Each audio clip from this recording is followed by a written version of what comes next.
Good morning everyone, and welcome to today's webinar organized by ecoDa and EY. Thank you for taking the time to join us. So let me start by clarifying what today's session is and isn't about. So we won't be speculating on the content of the upcoming omnibus regulation, so I'm afraid there won't be any breaking news today, but instead our focus will be on what is happening on the ground. So European companies are proactively setting ambitious sustainability goals and making significant investment to achieve them. And today we will have Martin de Jong will begin with a presentation on the findings of an EY report, and then Andrew Ops will start a conversation with our guest speakers. Today's panel will explore how businesses are leading the way in sustainability. Please note that this webinar is being recorded, and please feel free to raise any questions that you might have and use the Q&A mode. But let's get started. Martin, the floor is yours. Thank you, Beatrice, for this perfect introduction to the webinar that we will host together with two external guests today. It's my pleasure to talk about the report that we published late last year.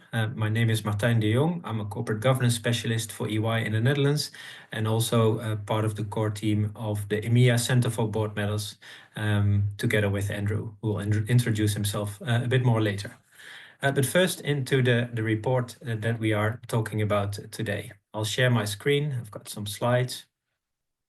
The report is based on discussions with the European board members and EY subject matter experts on this topic. It examines experiences, challenges and opportunities for board members as they are going through the implementation of the CSRD. The report is built on 5 key areas that I will go through today. They're listed here on the screen. I will discuss each topic on the slide in the coming minutes before we reflect on the report and its key topics in the panel discussion led by Andrew. The report includes recommendations for boards and other committees to empower them into their role of reviewing and overseeing sustainability reporting in the broadest sense, not only focusing on compliance, but also on transforming sustainable business models. The first key area of the report focuses on governance and oversight in relation to CSRD compliance. Governance and oversight sets the company up for a successful reporting regime. The governance and oversight focuses on the strategic elements of sustainability. Is there, for example, alignment between the strategy, the sustainability goals, and the output as reported in the annual report? We strongly suggest to take a broader view to the CSRD requirements to balance compliance with, for example, a focus on the longer term instead of focusing on short-term profits, and the positive impact your company and as a board member you can have in relation to the social and environmental aspects. Transparency about this broader approach aids the company both internally and externally.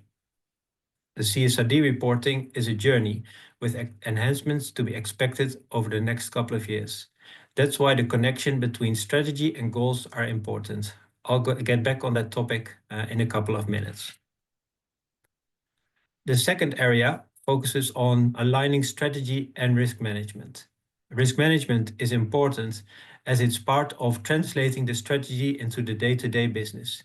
It helps companies to understand where risks and opportunities are, and also to ensure that the data that is being reported as required under the ESRSs that are part of the CSRD is as it should be. In addition, the risk management supports the process of the integrity of data and information. Risk management should both focus on the opportunities as well as on the risks.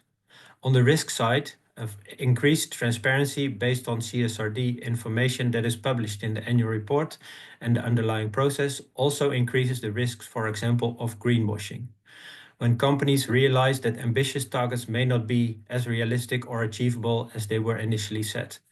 So as a board member, always keep your eye open for those type of risks, and also of the oversight of the risk management and internal control system framework, focusing on that area. On the opportunity side, high quality, sustainable reporting is crucial in identifying and seizing new opportunities to transform business models. As I said when I was talking about governance and oversight, it's not just focusing on CSRD compliance, but also on the broader sustainability journey that the company is on. So don't see those two separately, but try to integrate them in one and take a broader view. The board and the audit committee specifically have a role to play in continually overseeing risk management and internal control systems to make sure that they are operating effectively. On the right-hand side of this slide, and on each of the slides of the topics that I'm covering today, you will see some recommendations that are part of the report. This is only a selection meant as a teaser for you to make sure that you get a copy of the report and use the recommendations to your benefit. The third topic, which is reporting challenges, is like the main cause of the report. It covers topics like double materiality assessment, data collection, metrics to be used, ESRS interpretation, interoperability with the international standards like ISSB and other local standards, and limited assurance. These are all topics that are in scope for the audit committees based on their additional responsibilities as part of the CSRD. The report contains a separate section on each of the topics that I just mentioned.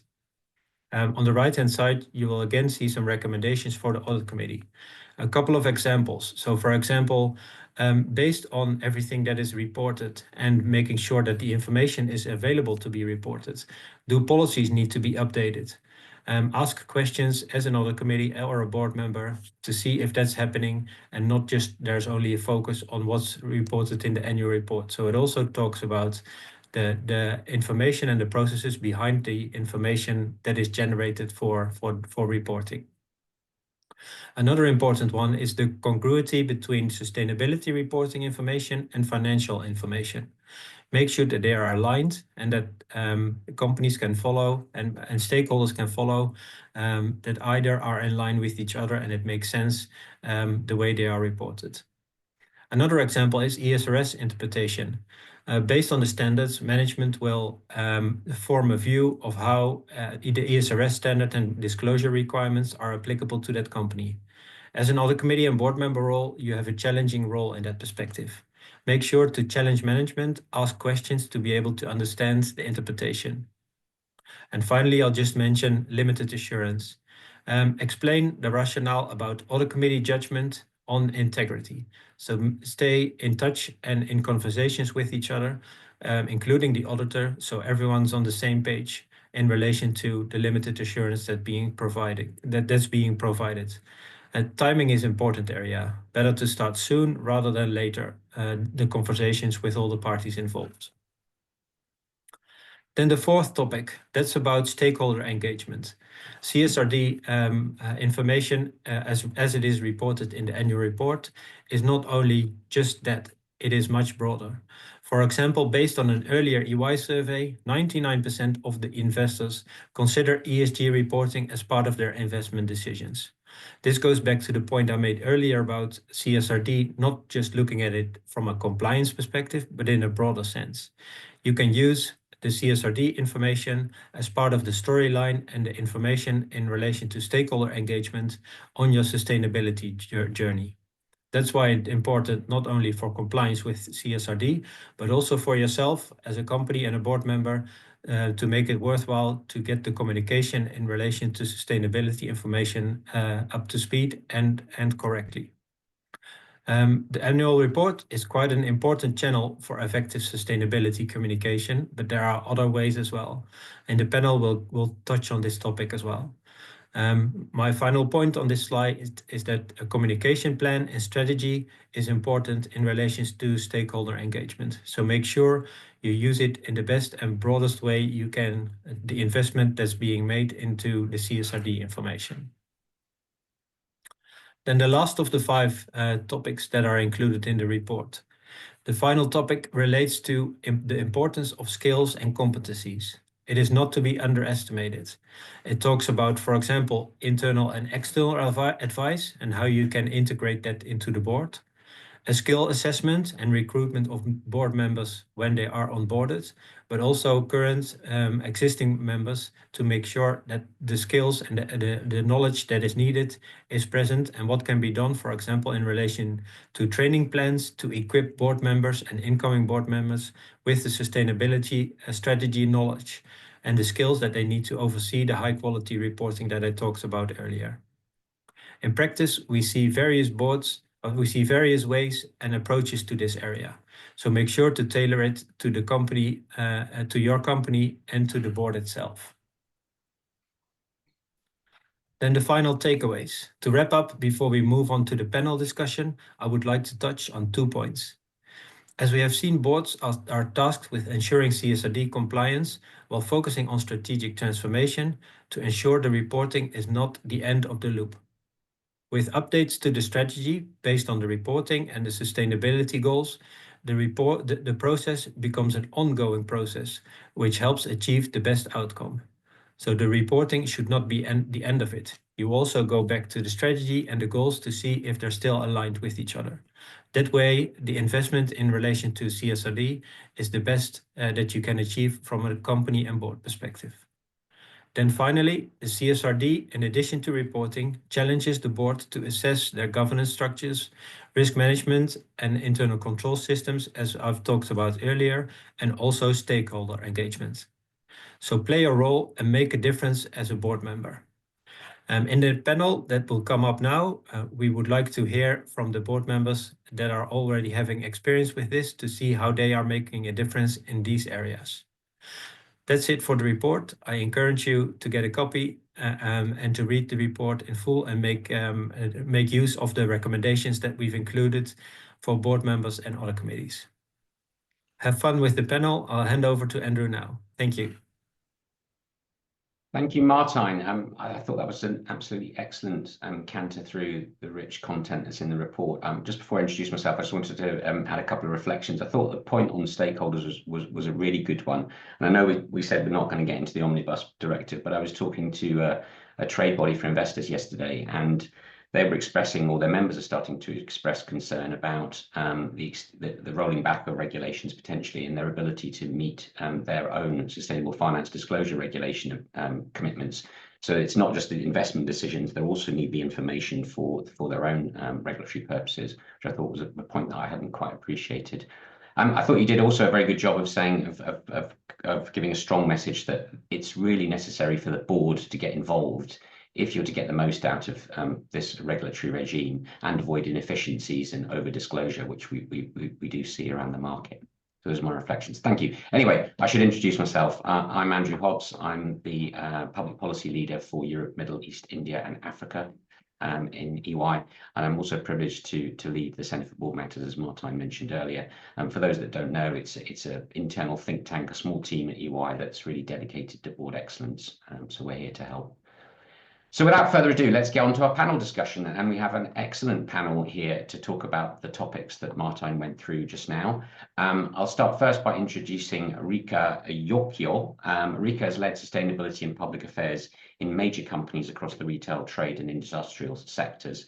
She also has leadership roles in business units, marketing management and technical sales. Right now, she works as an advisor, helping organizations to integrate their sustainability into business strategies and accelerate the transition and growth arising from sustainability.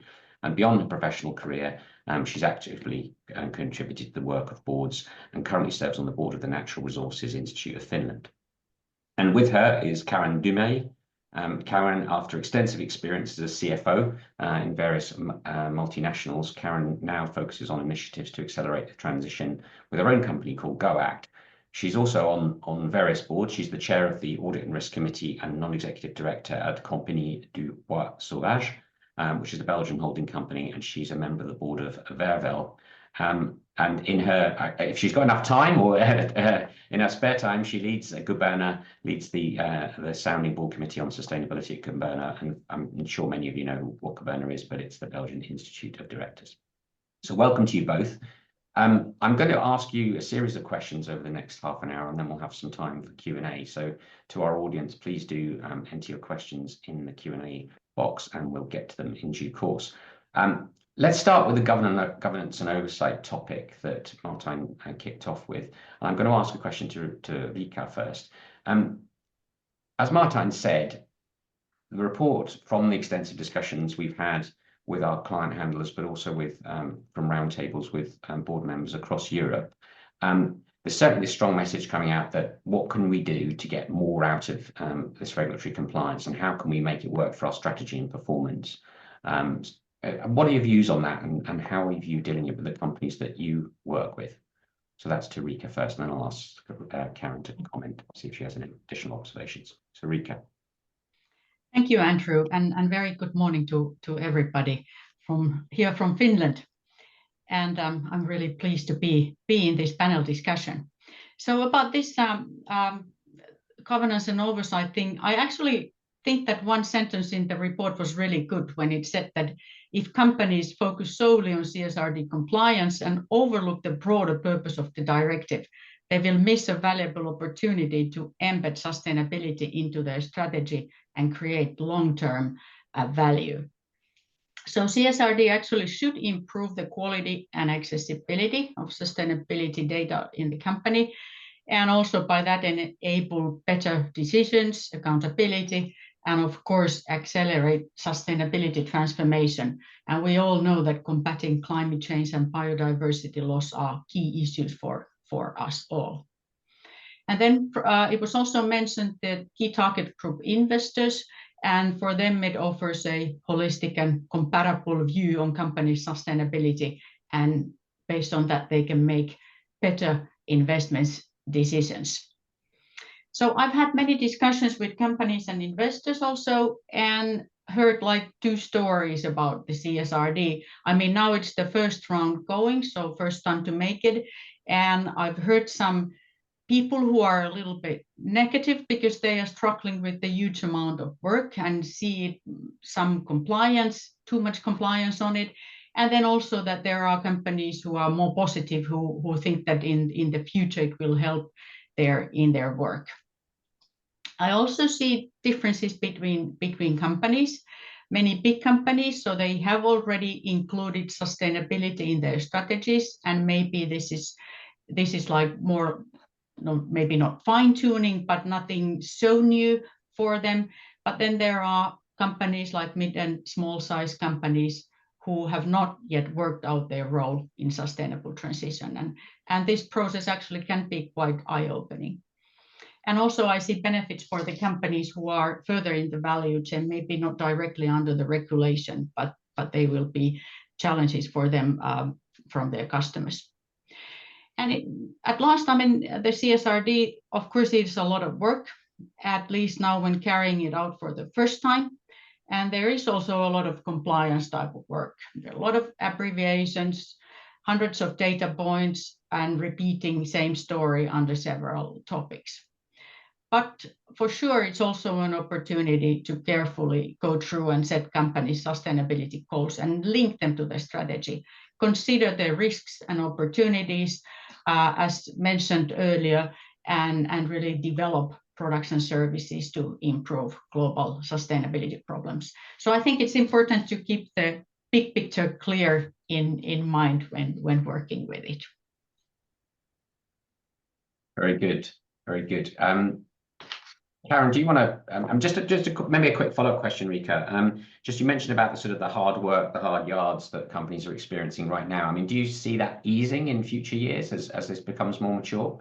I mean, that would certainly be the experience from previous reporting transitions.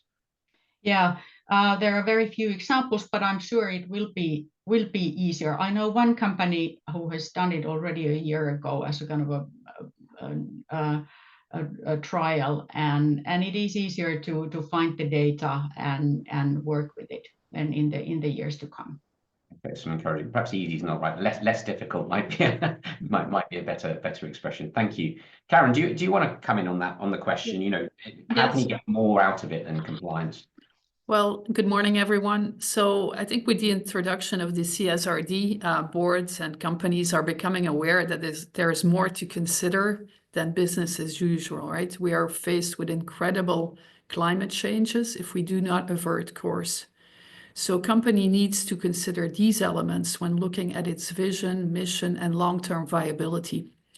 So the company may decide to redirect its business or become an important player in the transition or provide additional services such as recycling, product take-back, etc.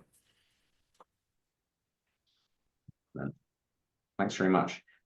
Let's move on, because we haven't got that much time, onto the second element that Martijn covered, which is around strategy alignment and risk management. And this is, I think, dovetails nicely with the question on strategy earlier. And I'm going to ask this to Rika. Just the double materiality assessment. You know, we're hearing different stories from the market. It's a nightmare, some are saying. Others are finding it fairly straightforward. What are the lessons that you've learned in working with companies on performing double materiality assessments? That's to Rika. Yes, thank you. Well, the board definitely is responsible for the company strategy, and so I see DMA as a key when it comes to sustainability, because those are really the most material topics on which the report and the business should be then based on. And it is the board's responsibility that it is properly done.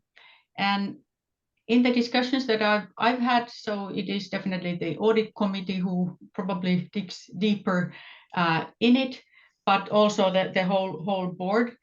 And the important issues are that really need to know how the selected topics and subtopics have been chosen, and how broadly, for example, the different parts of the company have been involved, and how the stakeholders have been viewed.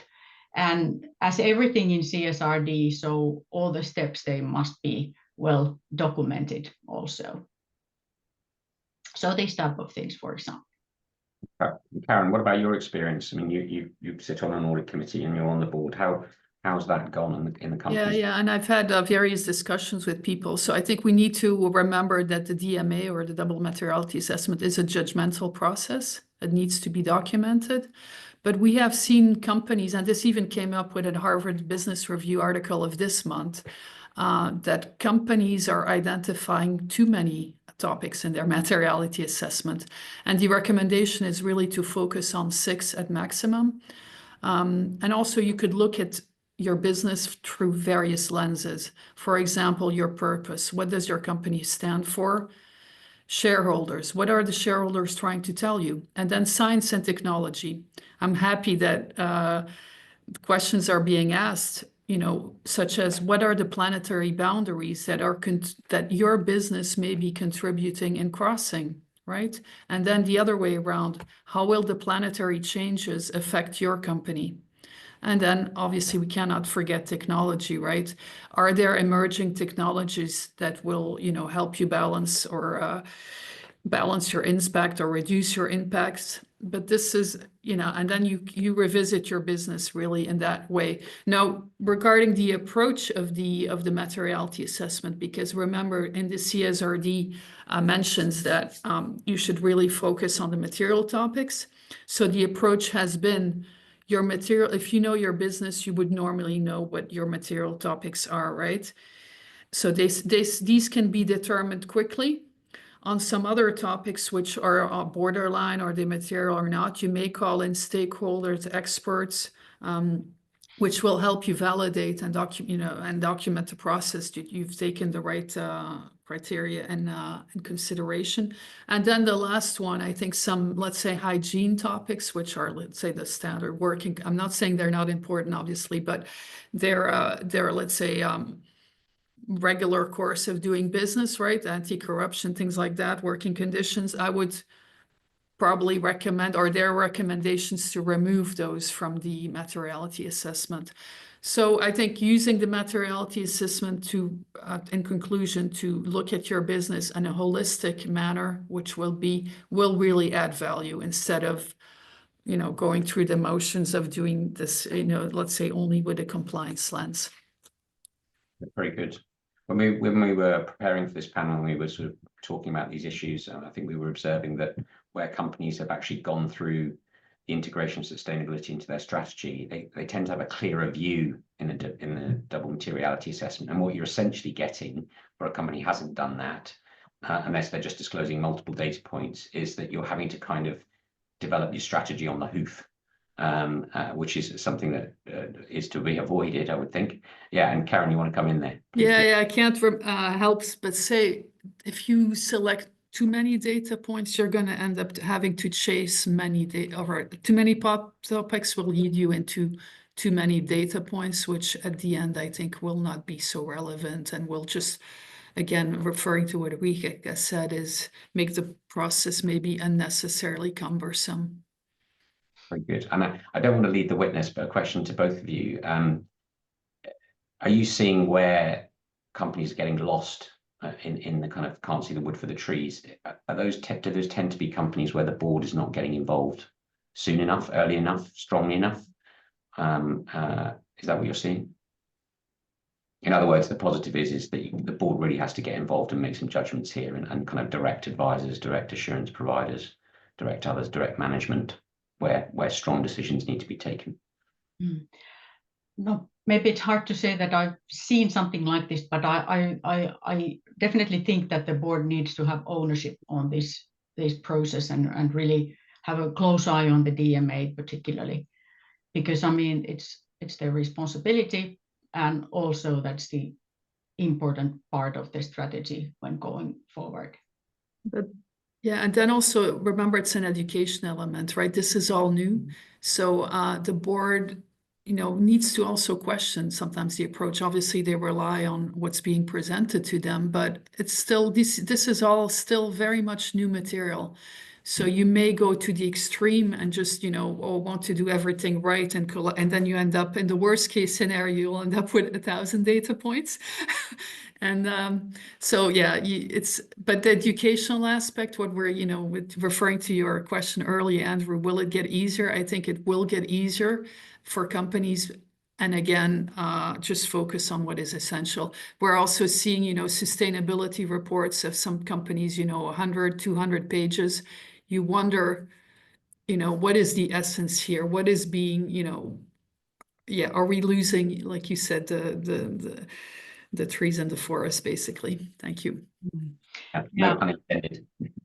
Well, I just wanted to emphasize and continue a little bit what Karen said about the board to challenge the management on these issues. So that's, of course, an important part of the role. That's an excellent segue into the next question I was going to ask you if we move on to reporting. Martin, I thought, gave a very clear view of where the challenge areas are in reporting. He talked about data collection, metrics, interpretation of the European Sustainability Reporting Standards, and also how they interact with global standards like ISSB. And what's the role of the assurance provider, and how do you make sure that they're doing what they need to do and proportionately? How have you seen boards and audit committees getting involved in those particular issues? And I think I will go to Karen first. Yeah, again, I think their boards are being led to the process. They know they have to report on the CSRD, and are just grasping what this all means. Yeah, and wait, I'm a little bit lost. Yeah, again, grasping what it means, but also take a step back. As a board member, you look at your business in a really strategic, holistic way. So trying to find a balance here between, the work that needs to happen, but again, doing it in a lens or in a way that's going to add value eventually to the company, right? We know we have to report on CSRD, but in the process, let's try to look at our business and let it add value, because eventually that's what we wanted to do, right?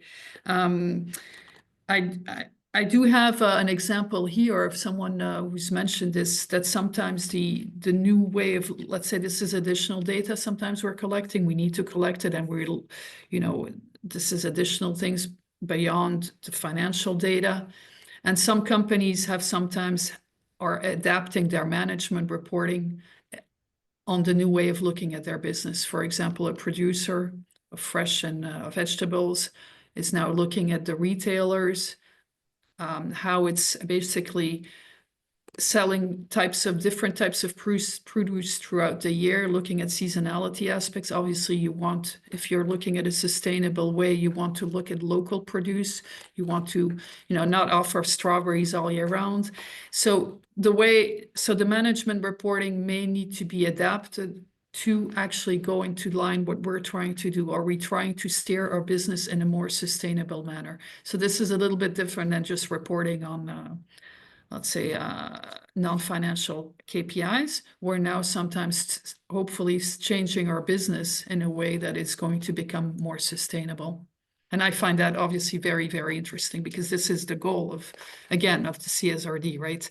Trying to create companies that will be able to operate in a livable planet in the future. It's about facilitating changes in behavior for sure. Right. Yeah. Rika, I don't know if you want to comment on that question. Just before you do, there have been a number of questions coming in relating to sort of the mass of data and further DMA questions, which I think might be quite pertinent to ask you about in a second. But Rika, do you want to comment on that in terms of how you've seen boards and audit committees dealing with the specific issues like the ones that Martijn mentioned that come up during the reporting process? Yeah, maybe I'll have a little bit view on how to do it. I mean, I can only agree with Karen, but also I would like to a little bit take up how to make the CSRD, because what I've learned is that it really must be made a proper project, for example, and as it seems to be too much work to be just done next to somebody's daily job. So there are some dedicated people needed, for example, in the project management, and a steering group is also a good thing to have. And secondly, it is typically a cross-organizational project that can be led by finance, I guess is most typical, and then sustainability, HR, business, whoever is then involved, and that's important that it is broad enough view from the company. And then one of my favorite topics is the third one, the data and the data management, which definitely becomes a big topic, even though that you don't take all the 1,200 data points as material issues. But however, depending on the company, so it can be and is a huge amount of data that is needed. And it needs to be good quality and also collected and made available throughout the company. It's not anymore good enough to have partly reported the company, but through the whole corporation. And then you really need to start working also with the ICT architecture and system and develop the work and evaluate also that what data management can be automated, for example. And I'm quite sure that the AI tools can also be then used to analyze gaps and discrepancies and whatever in the later term. And also, not to forget that it is then in the end of the day a machine readable report, and also probably the AI tools will read the reports and compare companies in the future. Just wanted to take this up as well. Yeah, the digital aspects I think are a fascinating topic, and about how that will play out in time. I'd love to be here in 5 years' time and see what we're talking about then. Just in terms of, I mentioned these comments and questions, I think I'm not going to read all three of them out, but they're all centering around the how can you get to exactly what's material without having to gather a whole load of irrelevant data in the first place, and then really in making the double materiality assessment and making the judgments to get value out of this exercise, how do you know that you're going to be compliant at the same time? I'm not asking you to ask direct questions, but that's the sort of sense of what's coming out. Any advice or tips from either of you on that? So how do you keep the data collection exercise to efficient as possible? And how do you make sure you're getting value and at the same time being compliant? I think Karen might have given a very good tip earlier about making sure that you're dealing with the stuff that you have to, but keeping that almost sort of separate. So making sure you're compliant with other regulations. She mentioned health and safety, those kind of things. But on kind of the strategic KPIs that are in a sustainability area, that is a matter of judgment. But I don't want to put words into your mouth. Ulrika or Karen, I don't know who wants to go first. Well, some topics will be actually required too. Climate is a requirement, etc. And then the other topics that you've identified as being material, there's a process to go through that. But again, the word says in it itself, what is material to your business? And you look at your business through different lenses. The lenses that I've mentioned earlier, which is purpose, and then science and technology, amongst others. Now, once you've identified those topics, there will be data points linked to these topics. So again, if you can logically focus on what is, let's say, most material, you will then have the data points regarding that.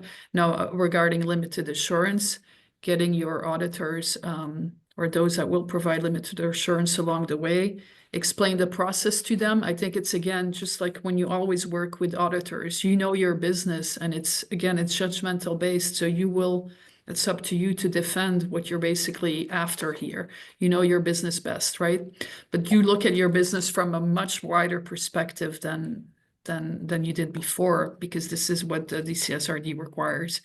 So get your auditor along the way, and then and then you'll be okay in the next phases, right? When you actually go into data collection and things like that. And some data points may be difficult to collect initially, but again, that will be a process. And but I think just jumping on what was said earlier, change management and culture and all that, by focusing on what is most material, I think you will get the company also engaged, people engaged, the management.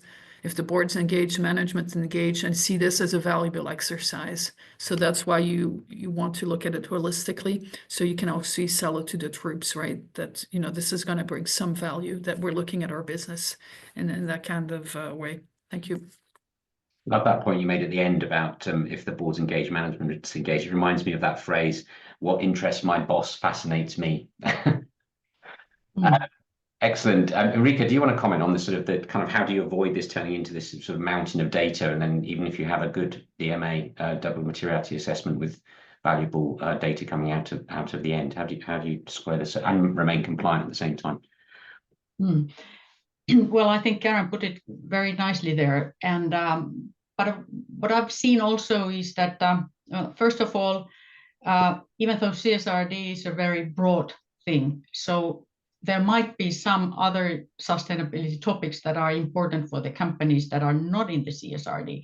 So it's kind of a, let's say, marriage of strategy and then the CSRD project. And then also do the DMA, and you can see that some issues are really material, but then you maybe don't have data of them yet. And that, I think, links to this, that you really need to be discussing with the auditor through the project to see what is enough and what is not. And also keeping in mind that for the auditors, it's also the first time to do this. So I don't think anybody knows everything yet. And it is a development project to gather the data. It's not only that what you have, but also you may have some missing spots. For example, if you have many locations and maybe you don't have certain data points from every location. And also want to emphasize this regular discussion and update with the different parts of the company, including the top management. Very good. Thank you. I'm gonna carry on with the questions if I may, and we'll kind of blend the panel session, the Q&A into one. There's a really good question come in from, I'm going to name check Veronica Puncheva, and I hope I've pronounced your name correctly, who is an IASB member, who's said really helpful, insightful discussion. But can we elaborate, or would one of you like to elaborate on the kind of materiality assessment in particular sectors? I mean, Karen, you talked about retail or food production at one point, but either of you want to kind of bring it to life by talking about a sector? Yeah, I don't have a specific example of a sector that I think of, but I think what's happening now is that companies are basically kind of looking what's happening in their universe, in their specific sector, maybe looking at sustainability reports of colleagues operating in that same sector. And I think more and more will have maybe standard, I wouldn't say standard materiality assessments because that sounds, but we'll have more of a framework, which these topics, if you're operating in the same industry as your neighbor there, or if you are, you would expect them to have the same material topics, right? It would be very odd that your industry would suddenly, you're operating in the same industry and you don't have that same material topic. So I think there's going to be, people will be looking at other people's reports, and as they're coming out now slowly, because the requirement is that they are published with the CSRD. So there's going to be a lot of, and I think that's actually coming to what the comment earlier, it will become maybe easier for some parts of the report. But obviously still try to look at your business with a fresh lens. But yeah, so there will be interesting things happening on that sphere, that's for sure. And maybe also that different sectors will have quite different materiality end result. Because I mean, thinking about, for example, retail, if you are a large retailer, so you are basically in all the possible value chains there are. So really many issues are material to you. So how to make the selection is then the decision points. And also there, I've seen only a couple of CSRD reports so far, I mean, ready reports, and even those, they have been as a really important training material for other companies, even though they were on different sector. So to really see that how the report should be looking like, for example. And I'm sure that now when there will be a load of new ones, so that will help the next tier to really jump into this job. And definitely will be interesting then really the audience who is looking at them, for example, the investors, that how they really see this within a sector, that how many differences there will be between the companies or any. Yeah, I can definitely see practices or material KPIs becoming similar or gravitating towards each other over time. But I mean, there'll be some things that certain companies in the sector will be doing that is different to others because they've innovated. But let's see. I'm going to move on with my set questions. Thank you for all the questions that are coming in. I will get to them in a while. Let's just talk about. Actually, I want to flip back actually, because you talked about in the sector question about value chains.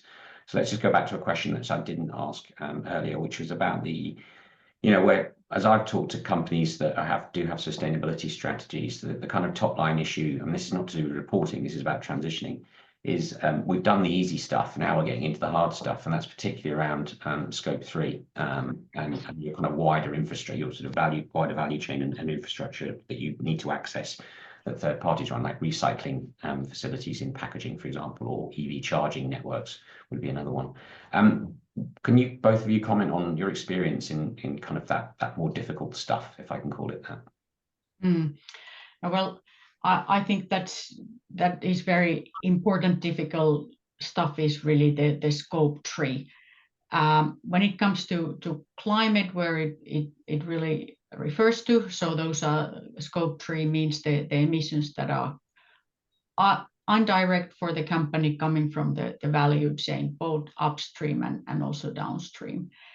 And in some sectors, actually scope 3 can be like 98% of all the emissions.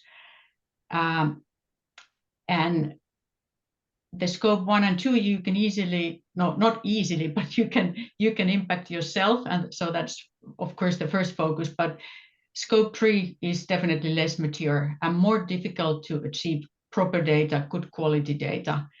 And also what I've seen is that the more you dig into it, the more new emission streams you actually can find. And the same thinking of the scope thinking can also be broadened, for example, to biodiversity. If you really start thinking the biodiversity issues from the value chain perspective, so that becomes a huge issue. And I don't think that will be really accomplished in a year or two. That will take a longer time and really need to have the whole value chain working together. And this is actually what the other EU legislation is also looking at, so that pressure will come from different directions. And a lot more collaboration needed in the value chains, I would suggest, although there are lots of good examples of things going on. And we can send round some actually after this webinar. Karen, you don't have to comment, but any reflections from you on the value Just chain? a quick one on scope 3. What I've seen is companies use estimates because, just estimates, because they're all having, let's say, issues reporting on that. So there's been ways to facilitate for companies to do it, which I found a good thing. Yeah, I mean, if you can be bright about it. Because again, collecting the metric is one thing, but actually changing your business is even the more difficult one. So let's focus on making the collection reporting easy and actually focus on our energies and how will we maybe have to revisit our business. So I'm definitely in favor of estimates and things like that, as long as it makes sense and, it makes sense, right? Yeah. And I think getting to the same sort of level of certainty as financial reporting is a fool's errand.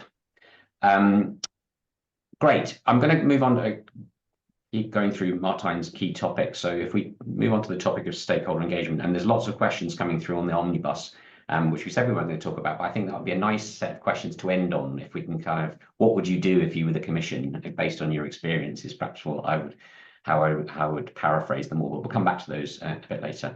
On stakeholder engagement, Martijn talks about, talk particularly about the relevance to investors, and I mentioned a point about, it's not just because they want to make investment decisions, but they have their own obligations they need to meet. But there are a wider group of stakeholders. I mean, how do you see this reporting building trust with a company's stakeholders in the widest sense? And should companies be worried about kind of transparency and greenwashing, and or how do they manage that? Because they're sort of wanting to be transparent, but being worried about the impact of that if you get accused, perhaps unfairly, of greenwashing. Well, may I start? Yeah, please. Sorry. I like what Martin was saying about the really how do you want to phrase your sustainability storyline, and that's really important, and I think that many companies definitely already have done that. And then sustainability reporting is used already. I mean, the existing reports largely in the communication with different stakeholders, because that's kind of a proof that what you are saying in broad terms, so what you are actually committed to, and also that what is your progress. So in that sense, I see this really important for trust building. Investors probably will be the ones who are really benefiting the data, the numbers, and all this, and maybe for general audience, the CSRD report will not be, how would I say, it is a fairly dull looking report, because there are no case stories or examples or pictures or such. Let's see how they will look like, but the data definitely will be there. And I think that if there is this kind of a hesitation of the transparency, first of all, I see that the transparency is good for the company. It's really good to tell about what you are doing, and that makes it visible, the report. I mean, but I was thinking about the hesitations that what they could be is that maybe then if you really don't progress that well in what the goals and targets are, then maybe that's some of the hesitation that some companies may have told about. But basically, I see transparency and sustainability a real good thing, and also because it's hard to do things alone, so you need to have partners and along the value chain and everywhere. So this might also work as a kind of a start of a cooperation, so to say. Great answer. I just had a reflection. So, I mean, if we think, I mean, EY is a large organization with hundreds of thousands of people around the world, and it's a really important aspect to our particularly our young people, that we provide transparency on how we're approaching net zero. We get questions all the time about it, net zero, but wider sustainability topics as well. Karen. Yeah, just on those horizons, sometimes, you know, in net zero 2030, 2050 seems very far away. I think it's incredibly important for those, you know, once this data is collected, and actually that you're going to put targets in place, and hopefully bold targets, you're actually obliged to look at your business today and actually consider, you know, maybe CapEx investment that you're going to have to do, which will obviously your short-term results may suffer from that. And hopefully this exercise here is forcing you to do this difficult work now, right? Because there is going to be a cost to this transition, right? So if you want to be in line with the Paris Agreement, are you taking the steps now to make sure that actually happens? Because sometimes that horizon seems very far away. So hopefully, as more and more people do this, let's say in a serious manner, there'll be more, let's say, a platform for actually maybe having some shorter term results, which will suffer from that, right? I mean, I don't want to be pessimistic, but that may happen, right? Yeah. All right. Okay. Yeah, I just wanted to continue a bit about also maybe one thing what I think is good is that what I see is more climate targets that are aligned with international frameworks such as the SBTI, and not maybe that much own imagination in being carbon neutral or something like this. So this also I see as a positive thing because it makes it more comparable.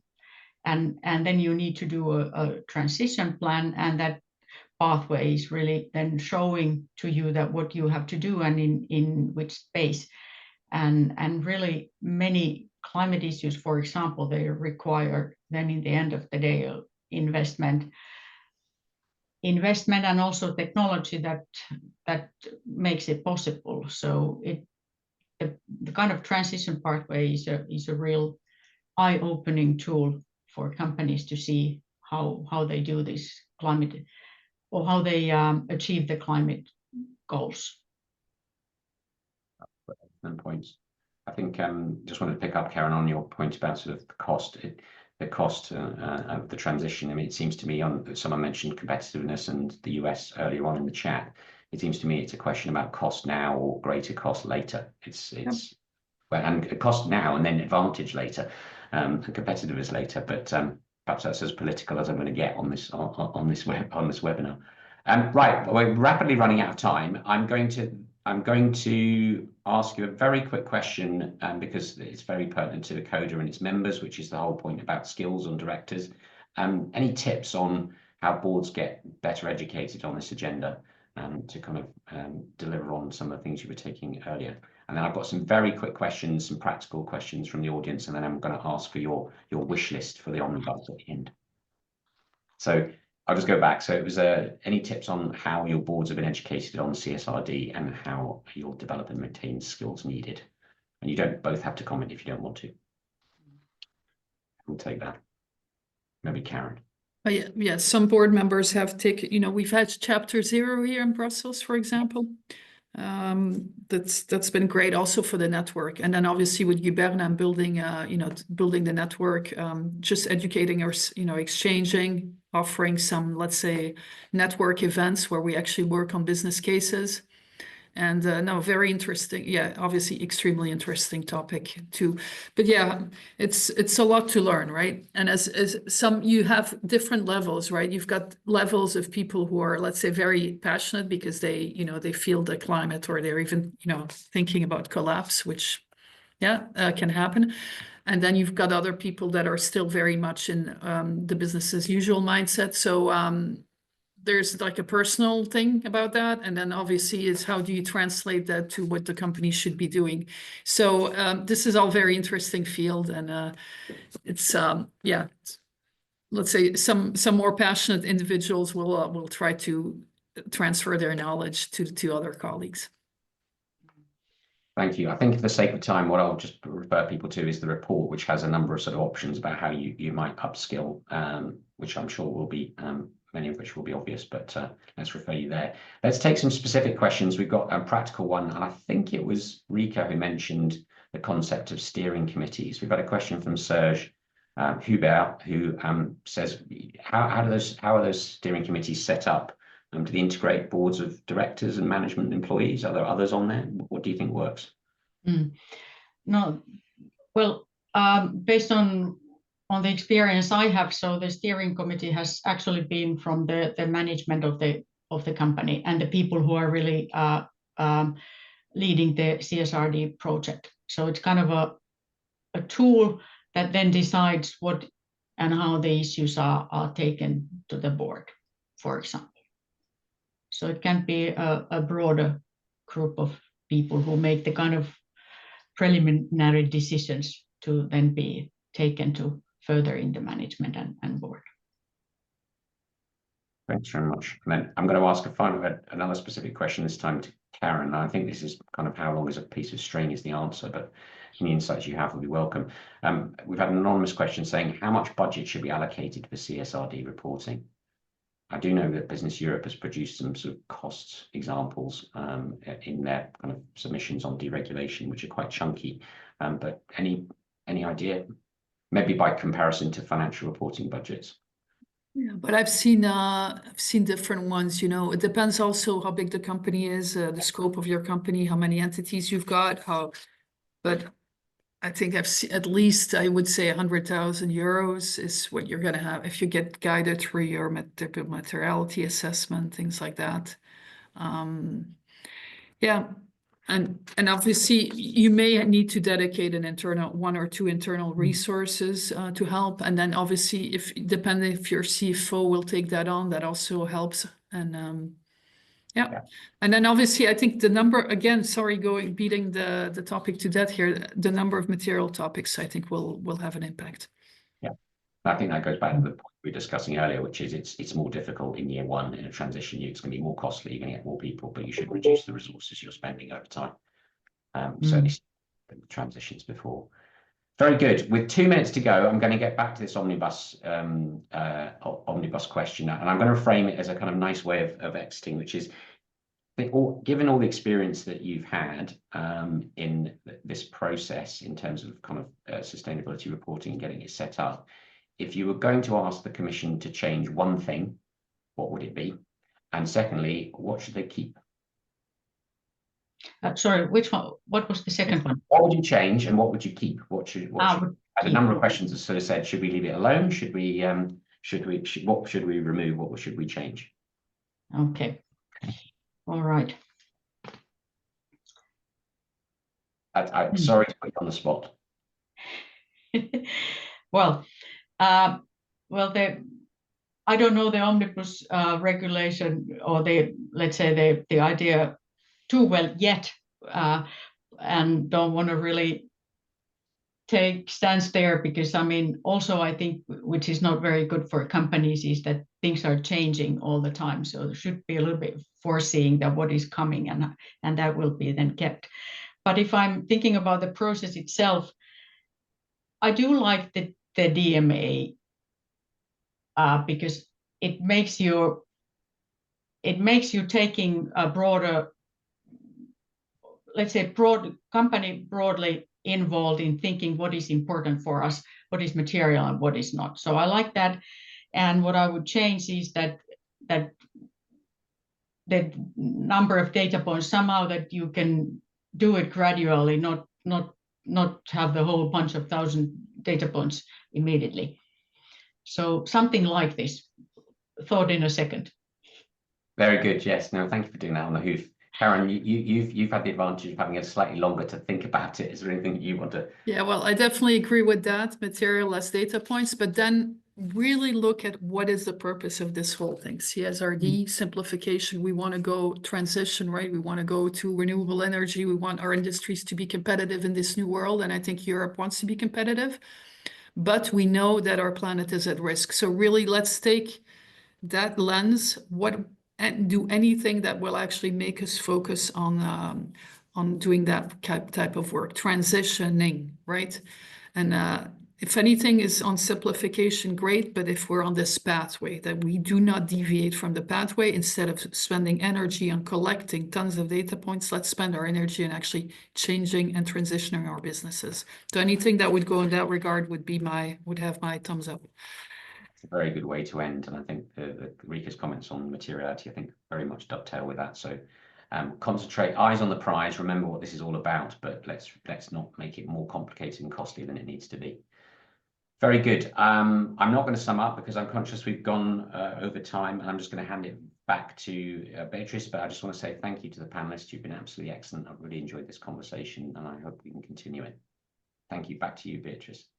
Yes, well, that brings us to the end of today's webinar. So I would like to thank all our speakers, Rika, Karen, Andrew, and Martin, for their practical insights, and to all our participants for their active engagement.